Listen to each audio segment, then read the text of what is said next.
네, 오늘은 전문가 모시고 현재 진행되고 있는 제3차 남북 정상회담과 그에 따른 시장 역량까지 짚어보도록 하겠습니다. 함께해 주실 두 분 소개해드립니다.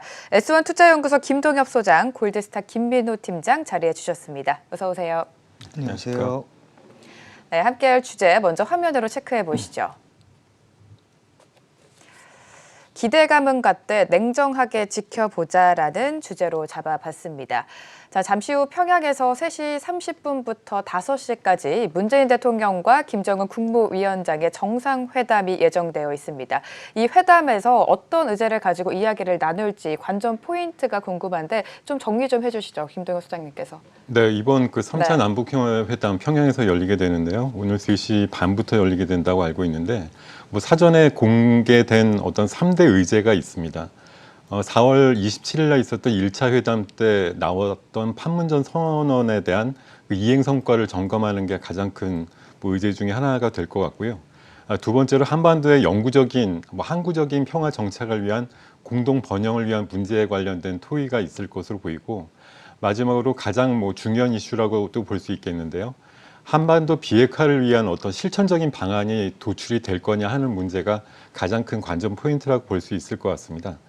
판문점 선언과 관련해서는 최근까지 한 넉 달 정도 이후 기간 동안 여러 가지 된 것도 있고 안 된 것도 있는데 그것들을 제가 간단하게 조금 추려서 정리를 해봤거든요. 네.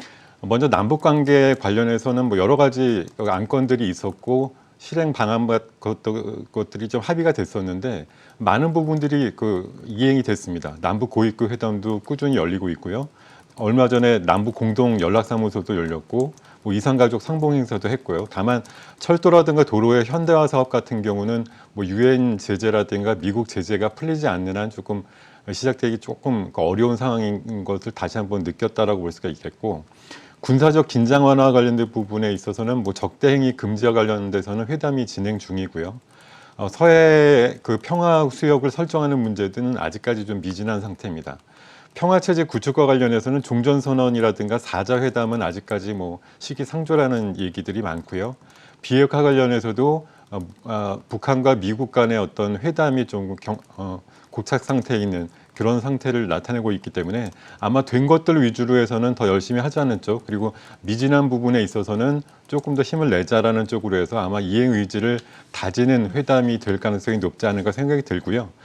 문재인 대통령도 방북 전에 밝혔듯이 이번 회담의 중요한 것들이 판문점 회담을 다시 한번 정리하는 것, 그리고 또 하나는 북미 회담의 연결고리 역할을 하는 회담으로서의 어떤 역할이 중요하다라고 했기 때문에 어떤 비핵화와 관련된 구체적인 합의, 도출 같은 것들이 좀 있는가 하는 것들을 주목하셔야 될 거라고 생각하고 있습니다.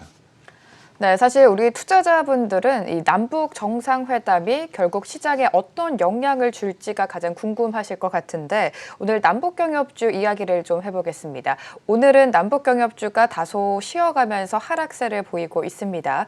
제1차와 2차 회담 때를 비교를 한다면 아무래도 남북 정상회담은 제1차 회담 이후에 가장 큰 상승폭을 보여줬었는데 이번 3차 회담 이후에는 어떤 흐름을 좀 보일지 좀 예상 좀 해주시죠. 네, 일단 전반적으로 네. 한번 좀 보도록 하겠습니다. 네.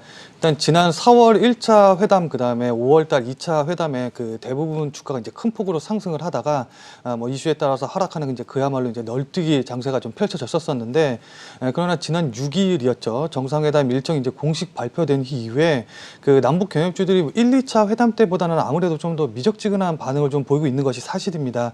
그러니까 남북 정상회담을 실시하는 것만으로는 이들 주가가 전고점을 돌파하는 급등이 나오기는 이제 좀 어려워진 국면이다라고 좀 볼 수 있을 것 같고요.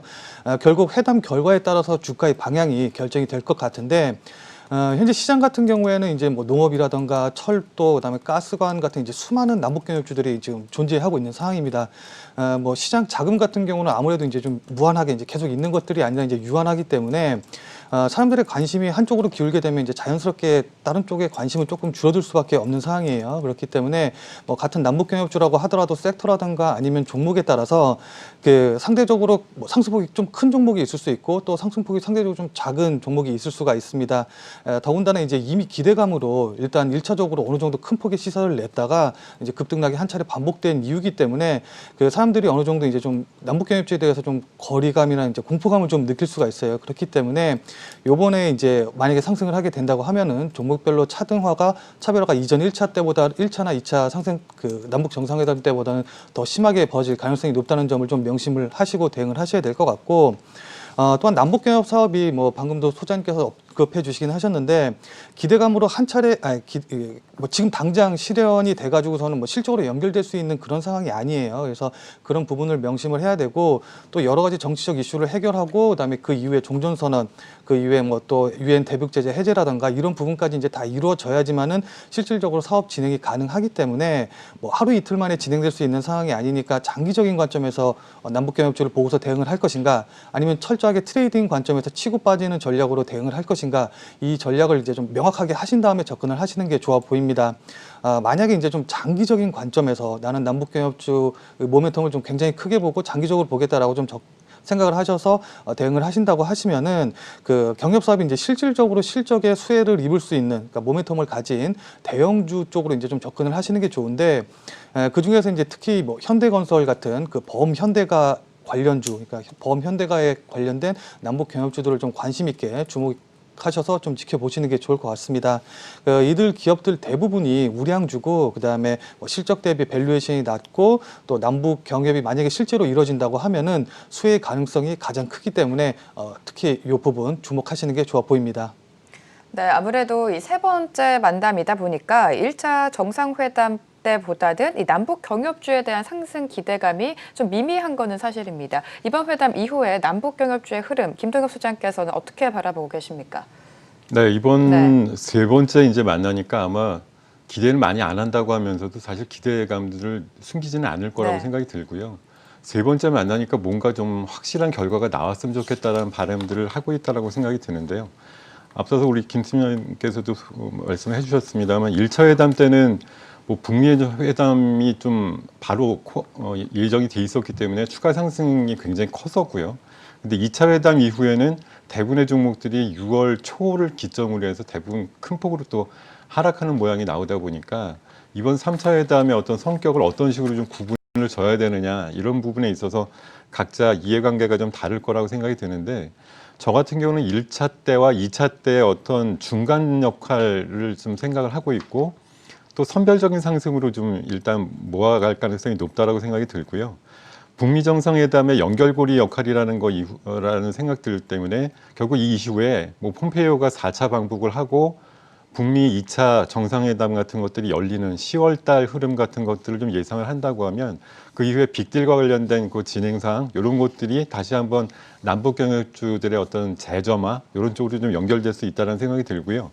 오늘 그 청와대 그 국민소통수석이 아침에 브리핑한 것들을 보면 남북 경협과 관련해서는 당장 가능한 영역보다는 미래 가능성을 타진해 보는 그런 식의 그 뭐 합의가 토의가 좀 있을 가능성이 있다라고 얘기를 했습니다. 그래서 뭐 전통적으로 뭐 당장 가능한 것들 해서 뭐 산림협력이라든가 아니면은 뭐 철도 도로 연결 같은 것들이 판문점 그 선언에 들어가 있긴 합니다만, 이런 당장 가능한 그런 부분 이외에도 오늘 좀 강한 그 시세를 형성하고 있는 뭐 DMZ 쪽의 평화 그 지역을 평화지대를 조성한다든가, 아니면 북한 에너지를 개발하는 문제에 공동으로 좀 참여를 한다든가, 천연자원 개발에서 우리나라 쪽으로 좀 갖고 올 수 있는 부분, 이런 쪽에 관련된 좀 새로운 미래 가능성들에 대해 좀 주목하는 그런 시장이 열리지 않을까 생각이 들고요. 지금 의외로 시장이 좀 차분하고 뭐 기대가 낮다라고 하는데, 내일 좀 깜짝 결과 같은 것들이 나와서 의외로 시장이 좀 또 놀라서 반등할 수 있는 그런 가능성도 입을 열려 있다는 차원에서 봤을 때는 오늘 뭐 저점이라든가 마이너스 흐름에서는 충분히 조금 단기 편입이 가능하지 않느냐, 그런 생각이 들고요. 일단 회담이 연결됐다라는 것 자체는 어느 정도 성과는 분명히 있다라는 걸 좀 전제로 해서 대응하시는 전략이 좋지 않을까 생각을 하고 있습니다.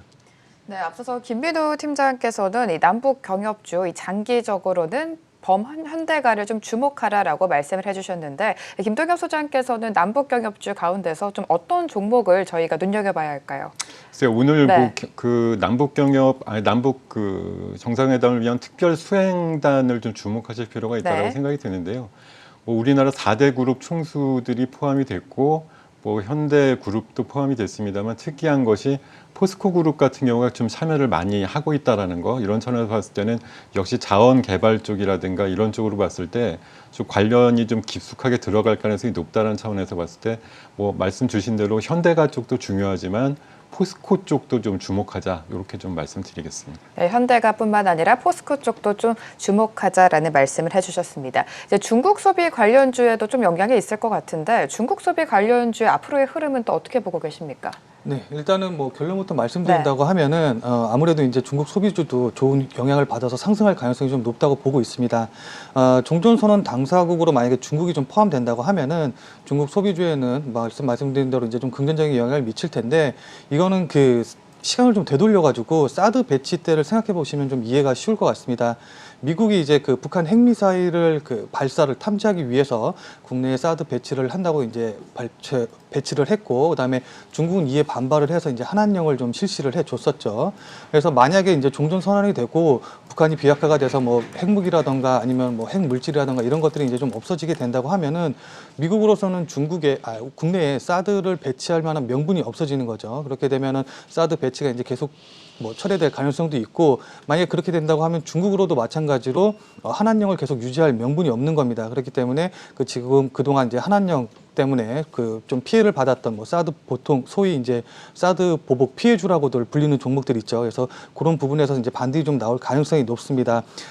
그렇기 때문에 이제 시장에서도 이미 이걸 충분히 알고 있기 때문에 뭐 북미 정상회담이라던가 아니면 1, 2차 남북 정상회담 당시에도 중국 소비주들이 상승을 해줬고, 금일 같은 경우에도 이제 면세점 관련주들이라든가 이런 것들이 상승하는 것도 마찬가지 관점에서 보시면 될 것 같습니다.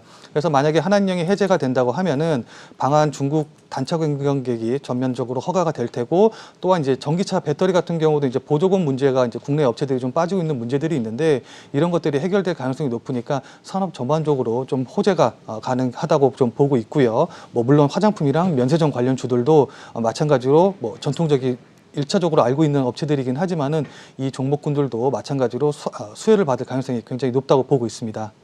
네, 중국 소비주 좀 긍정적으로 바라봐 주셨습니다. 이번 회담을 통해서 아무래도 중국 소비주에도 좀 긍정적인 영향을 줄 수 있을 것 같은데 김동엽 소장도 마찬가지 의견이신가요? 저는 네. 뭐 약간 핀트는 조금 다르지만 결과는 같다라고 말씀드릴 수가 있겠는데요. 뭐 중국 소비주 관련해서는 저는 이제 남북 정상회담의 어떤 영향도보다는 사실 미중 간의 무역 분쟁의 영향이 좀 크지 않을까 생각이 드는데, 오늘 새벽 사이에 새롭게 뭐 발표된 것들 보시면 2천억 달러에 대한 그 10% 관세, 그리고 내년 1월 달에 또 25%로 늘리겠다고 하는 트럼프의 발표가 이제 시행이 되는 게 실제적으로 밝혀지면서 아침 우리나라 시장 아침장이 조금 충격을 받았었잖아요. 그런 영향들을 보면 결국은 중국이 이번에 또 강경론이 또 일부 대두되고 있다고 하는데, 결국 미중 간의 무역 분쟁이 금방 끝나지는 않을 것 같고, 서로 경쟁이 심화되는 그런 과정 속에서 봤을 때 중국 경제의 어떤 패러다임 자체가 수출 중심에서 내수 중심 경제로 비중을 좀 높여갈 가능성이 높다는 차원이거든요. 그렇게 보면 중국 내수 시장이 발달을 해야 되고, 그런 차원에 있어서의 우리나라의 어떤 기여도가 좀 늘어날 수 있다는 측면에서 봤을 때 중국 소비주를 바라보는 뭐 입장이 좀 충분히 가능할 것으로 보이고, 방금 김 팀장님께서 말씀해 주신 대로 한한령도 점차 완화되는 분위기고요.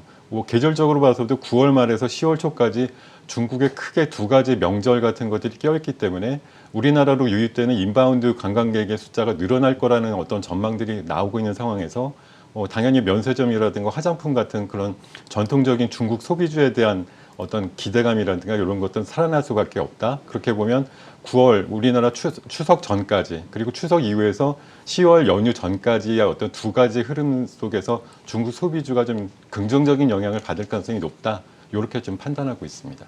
네, 또 오늘 원달러 환율을 보면 소폭 하락세를 보여주고 있습니다. 통상 남북 정상회담 이후에 환율 변동은 그다지 크지 않았던 거로 기억을 하는데 어떻게 예상하십니까? 일단은 원론적으로 좀 말씀을 좀 드린다고 하면은 북한과 관계 개선 기대감이 높아지는 만큼 그 지정학적 리스크의 그 완화로 원화 가치가 상승을 하게 되면은 원달러 환율은 하락하게 된다고 이제 좀 생각을 하시기가 쉽습니다. 근데 저는 개인적으로 이제 그 원달러 환율 같은 경우는 뭐 남북 정상회담 이슈보다는 아무래도 대외적인 여건에 따라서 이제 상승한다던가 하락한다던가 이제 방향이 좀 잡힐 가능성이 좀 높다고 보고 있거든요. 그래서 오늘 같은 경우는 이제 다행히 좀 원달러 환율이 좀 하락을 하고 있지만 전일 같은 경우는 좀 너무 강하게 좀 상승을 좀 네. 해줬었어요. 그래서 전일 시장을 조금 리뷰를 해보자면은 외환 시장에서 원달러 환율 같은 경우 이제 전거래일 대비해서, 그러니까 전전거래일이죠. 전전거래일 대비해서 한 10원 정도 상승한 1,126.60원에 마감을 했습니다. 그 지난 12일 이후 최고치로 이제 상승을 좀 해줬던 거였고, 그다음에 일간 상승폭으로 좀 살펴본다고 하면은 8월 10일 11.70원을 상승한 이후에 한 달 만에 최대치를 보였었죠. 그래서 전일 같은 경우는 아무래도 이제 도널드 트럼프 미국 대통령이 뭐 미중 무역 협상을 재개하는 동시에 뭐 추가 관세 부과를 강행하겠다고 하겠다는 그 보도가 나왔었고, 그래서 그 미중 무역 위기감이 좀 주말 사이에 좀 고조된 것이 그 악재로 작용을 해줬었고요. 그다음에 뭐 물론 지금 오늘 아침에 소장님께서 말씀하신 대로 부과가 됐지만요. 그리고 일부 기업들의 수요로 인해서 이제 달러와 가치가 좀 상승을 하다 보니까 그 여러 시장 참여자들이 아무래도 이제 추격 매수에 참여를 하면서 수급적인 영향으로 좀 급등한 것도 있다고 보고 있습니다. 또한 그 9월 25일부터 26일이죠. 그래서 뭐 미국 FOMC 회의에서 그 기준금리 인상이 좀 유력한 상황이기 때문에 뭐 그럴 경우는 거의 없다고 보고 있긴 합니다만은 정말로 최악의 상황을 좀 가정을 해본다고 하면은 외국인들이 자본을 이탈을 시킴으로써 원달러 환율이 또 급등이 나올 수도 있는 거죠. 그래서 이런 것들도 다 고려를 해서 원달러 환율을 좀 고려를 해봐야 되고, 다만 좀 개인적으로 생각을 한다고 하면은 1,130원 부근에 이제 오늘도 마찬가지로 이제 1,130원 근처까지 올라왔다가 다시 좀 하락하는 모습이 나오는 걸 또 확인을 했는데 1,130원 부근에서는 좀 어느 정도 이제 심리적인 그런 저항선이 좀 작용을 하고 있다고 보고 있습니다. 그렇기 때문에 뭐 1,130원 단기적으로 1,130원을 바로 이제 돌파하는 급등의 흐름이 나오기는 조금 어렵다고 보고 있고, 원하는 점차 좀 약세 쪽으로 좀 갈 거라고 좀 보고 있습니다. 네, 말씀해 주신 것처럼 이 원달러 환율은 사실 남북 정상회담 이슈보다는 이 미국과 중국의 무역 분쟁에 더 영향을 받는데, 최근 무역 분쟁이 좀 다시 격화가 되고 있잖아요. 김동엽 소장님께서 바라보시는 원달러 환율의 흐름 어떻게 바라보고 계십니까? 원달러 환율은 방금 우리 김 팀장님께서 말씀해 주신 대로 뭐 예상을 한다고 하면 9월 말까지 정도의 어떤 기한을 갖고 예상을 한다고 하면 1,130원을 쉽게 넘지는 않을 거다라고 생각을 하고 있습니다. 1,110원대 후반에서 1,130원 정도의 어떤 작은 박스권을 설정할 가능성이 높다라고 생각이 들고요. 제가 준비한 그 달러 인덱스와 신흥국 통화 인덱스 간의 어떤 추이를 보는 그 그림을 참고로 해서 잠깐 말씀드려보면, 네. 현재 뭐 미중 간의 무역 분쟁이 확대가 되고 있고요. 신흥국 통화는 여전히 불안한 상태거든요. 근데 상대적으로 우리나라 원화는 상대적인 안정세를 좀 띠고 있다. 지금 보면은 검은 뭐 짙은 그 실선을 나타낸 것이 달러 인덱스인데, 최근에 95달러대 부근까지 상승해서 일단 정체를 보이고 있는 상황인데 반해서 이머징 통화 같은 경우는 인덱스가 계속 내려가는 하락 추세를 보이고 있기 때문에 신흥국 통화의 불안이 끝나지는 않았다. 그럼 우리나라도 아직까지 신흥국 레벨이기 때문에 통화의 불안정성 같은 것들은 잠복이 돼 있으나, 우리나라 흔히 많이 말하고 있습니다만 펀더멘탈이 괜찮기 때문에 다른 나라들 대비해서 상대적인 우위가 나오고 있는 상황이고요. 이거 최근에 그 외국인 투자 자금의 흐름을 보는 그림을 하나 더 준비를 해서 보여드릴 텐데요. 최근에 보면은 연초부터 한 봄까지 우리나라 그 외국인들이 수급을 보면 현물 매도가 굉장히 많았거든요. 이런 것 대비해서 저게 회색 선으로 나타내는 것이 채권에 대한 외국인들 투자 흐름인데, 올해 들어서도 계속 꾸준하게 우리나라 시장의 채권을 많이 사들이는 그런 흐름이 나오고 있거든요. 이런 차원에서 봤을 때는 뭐 증시 쪽, 그러니까 증권과 관련해서는 일시적인 변동성 우려 때문에 잠깐 물량을 줄이고, 뭐 반도체 고점 논란 이런 것들 때문에 9월 달에도 일부 매도 물량이 나오곤 있습니다만, 그럼에도 불구하고 우리나라의 어떤 기초적인 체력, 그리고 우리나라의 어떤 뭐 채권에 대한 그 상환 능력에 대해서는 의심하지 않기 때문에 안전자산으로 이해하고 투자를 꾸준히 하고 있는 그런 상태를 나타내고 있기 때문에요.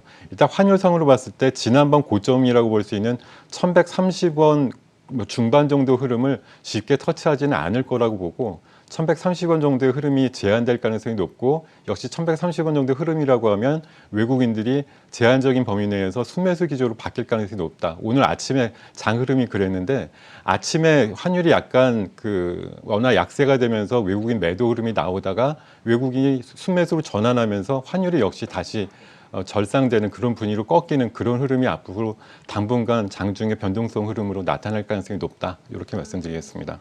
네, 알겠습니다. 잠시 후 장 마감 시간이죠. 3시 30분에 두 정상의 회담이 진행될 예정입니다. 이 회담이 이후에 제3차 정상회담 이후에 우리 시장이 어떻게 흘러갈지가 가장 궁금한데 시장 전망 어떻게 하고 계십니까? 네, 뭐 일단 네. 남북 경협주에 한정지어서 좀 생각을 한다고 하면은 네. 이번 정상회담이 남북 경협주에는 다시 한번 상승의 모멘텀으로 작용할 가능성이 있습니다. 그 문재인 대통령이 종전 선언문 초안을 이제 뭐 조율을 하고 그다음에 이제 바로 유엔 총회로 떠나죠. 네. 그래서 유엔 총회에서 트럼프 대통령에게 그 이를 제안할 가능성이 높은데 3차 남북 정상회담에 이어서 만약에 2차 북미 정상회담까지 열린다고 하면은 뭐 경협주의 모멘텀은 좀 지속적으로 계속 꾸준히 이어 나갈 것으로 보이고 있습니다. 다만 이제 뭐 남북 경협주 이외에 다른 전체적인 시장의 방향을 좀 설명을 좀 드린다고 하면은 그 남북 경협 요 화해 분위기와는 좀 상관없이 그 미중 무역 전쟁이 변수가 될 가능성이 가장 크다고 보고 있습니다. 금일 이제 소장님께서 서두에 말씀해 주셨듯이 2천억 달러 규모에 대해서 그 관세를 부과를 결정을 했고요. 그 관세를 부과를 한 이후에 뭐 중국에서 아직까지는 반응이 제가 들어오기 전까지는 나오지는 않았지만은 이달 하순에 예정된 미중 무역 협상이 좀 불발될 가능성도 있습니다.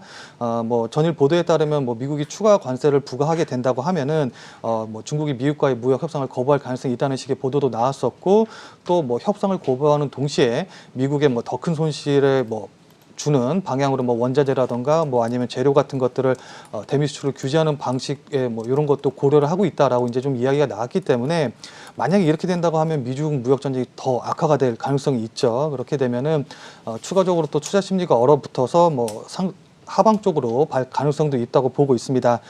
다만 저 개인적으로 좀 생각을 해봤을 때 원래는 25%를 부과하기로 했었었는데 지금 10%로 관세 부과가 많이 줄어들었죠. 그리고 이미 시장에서는 충분히 반영이 됐던 이야기이기 때문에 뭐 당장 하락한다고 보기보다는 아무래도 그냥 시장의 불안한 요인으로 지속적으로 좀 계속 좀 끌고 갈 가능성이 좀 높아 보이니까 너무 걱정하지 마시고 일단은 그 뉴스 추이를 따라서 매매하시는 전략이 유효해 보입니다.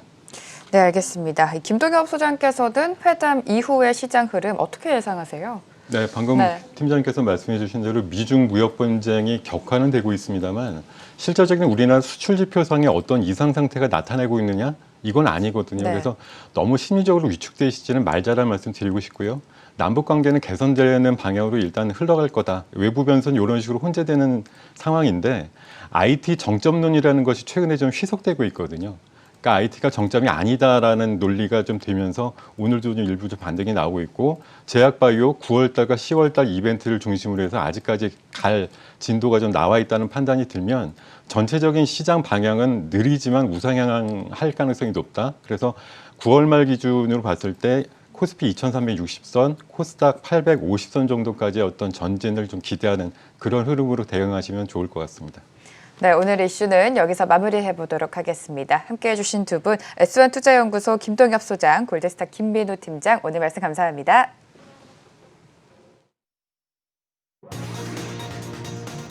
이 시각 헤드라인입니다. 정부가 추진 중인 최저임금법 시행령 개정에 대해 경총과 대한상의, 무협, 중기중앙회 등 10여 개 경제단체들이 잇따라 반대 의사를 나타내며 현행법 유지를 요구했습니다. 셀트리온은 어제 미국 FDA 재실사 결과 우수의약품 제조 품질 관리 공정에 이상 없음을 확인한 최종 실사 보고서를 받았습니다.